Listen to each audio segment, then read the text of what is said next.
Hello everyone, কেমন আছো তোমরা সবাই? আশা করি তোমরা সবাই ভালো আছো। বাট আমি ভালো নেই, কারণ আমার প্রত্যেক দিনই এরকম রান্নাঘর থেকে আমার শুরু করতে হয় ভিডিওটা। আজকে আমি এক জায়গায় যেতে চলেছি। প্রত্যেক রবিবারে আমি যেখানে যাই, যাওয়ার আগে বাড়ির কাজ করে যাব না, এটা কি হতে পারে? গাইজ, আমার জীবনটা অন্যরকম। যেখানেই যাও রান্না করে কাজ করে তারপরেই আমার যেতে লাগে। এখানে তো আমি রেডি হয়ে নিয়েছিলাম তাড়াতাড়ি করে। আমি যদি বাড়ি বসে সাজুগুজু করতেই থাকি, ট্রেন ঠিক চলে যাবে আর আমি বাড়ি বসে বসে সাজুগুজুই করে যাব। নিজে রেডি হতে হতে ভাইকে একটু রেডি করিয়েছিলাম। একটু রেডি হয়ে ফাইনালি বাড়ি থেকে বেরিয়ে পড়লাম। তোমরা সবাই একটু কমেন্টে জানিও কিন্তু আমাকে আজকে কেমন লাগছে।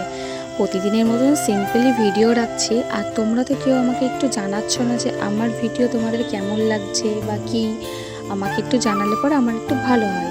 কোনো ভুল ত্রুটি থাকলে পরে আমাকে প্লিজ ক্ষমা করে দিও, আর অবশ্যই আমাকে একটুখানি কমেন্টে জানানোর চেষ্টা করো, আমি ভুলটা শুধরানোর চেষ্টা করব।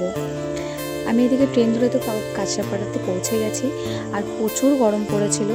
আমার থেকে ইম্পর্টেন্ট জিনিস হচ্ছে এটা এটা আমি আমাদের বাতকুল্লাতে অনেক জায়গায় খুঁজেছি, পাইনি, কিন্তু এখানে আমি পেয়ে গেছি। আজকে তো আমি খুব আনন্দে ছিলাম, আর ওয়েদারটা তো পরে গিয়ে খুবই ভালো ছিল, মানে খুবই। তারপরে ওয়েদারটা দেখে আমার মনটাও একটু খুশি। তারপরে হচ্ছে আমি ফুড কালার পেয়ে গেছি আরও।